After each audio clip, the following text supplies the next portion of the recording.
Why has your character Jorge created this haven for himself in the Scorch? Because he's a rebel.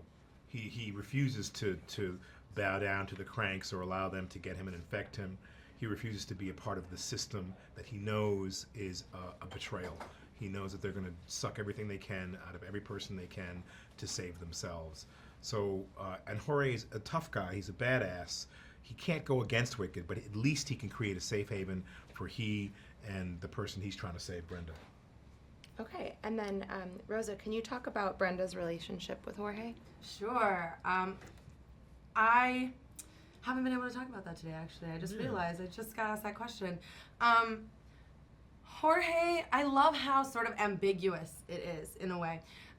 We obviously have a history together in the Scorch. I was dejected from society when I was 15 and thrown out into the Scorch, and was, trying to scrape by, and Jorge takes me under his wing. So there's like a total salvation story there. I mean, he takes me in as one of his own, but you're so many things to me in my character. You're this father figure. You're this sort of, we have this chemistry that isn't necessarily familial, and we're co-survivors. We're like arranged marriage in a way. We're like an arranged thing where we have to get along, but we do get along, and we're like partners, and we're through it thick and thin. This is my family. It's like chosen family, and in the Scorch, that's gold. Great. And then for the both of you, what do you hope audiences take away from seeing the Scorch Trials? I hope they get a chance to really enjoy themselves and really have fun in this movie. I think the movie is meant to be such a wild and wonderful ride, but I hope they also take away that, why we're really here. I mean, this series is very, very special in that it links people together on a different level. It's about who you can rely on, who you can trust, and who you can trust to do the different things that every one of us is good at. And that's what makes the movie great.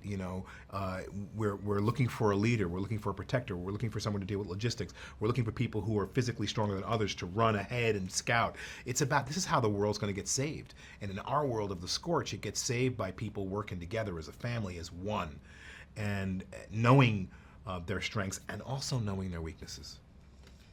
I hope they take away that I'm the next Tom Cruise. I want to be on the side of a plane.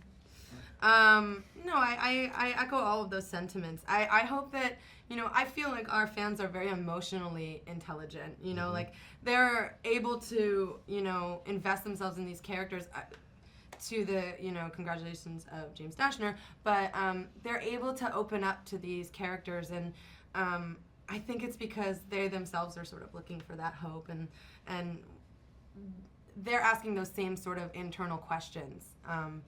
And that's, it's nice to see that. It's nice to see that represented when you're a kid, and also have these scary cranks running at you and making you jump out of your seat. It's an epic, fun popcorn movie. And we really hope the fans understand that this movie came together through grace. It's like a grace and synchronicity. We have a great director who's young, who gets it, who's not only an artist and somewhat of a genius on the computer as well, but also understands people. And we have a studio that takes chances with a lot of different movies. And they took a chance on this. This is not a $100 million movie. This is a movie that's made through sweat and blood and commitment. But the studio believed in the combination of people that came together and have treated us beautifully. And they're going to see the reward of that, because we've made a great movie, and also a series that grows. You have the first movie, which is very interesting, but it's contained. And you have the next movie that's a little bit bigger, but the world becomes bigger and deals with larger issues.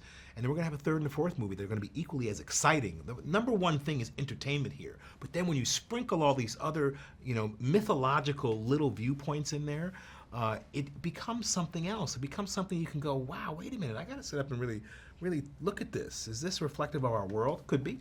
Is this reflective of where society is going? It's possible. But in the end, you want to be with a winner, and these Gladers are winners because they're tenacious, and they're sensitive, and they're not going to give up.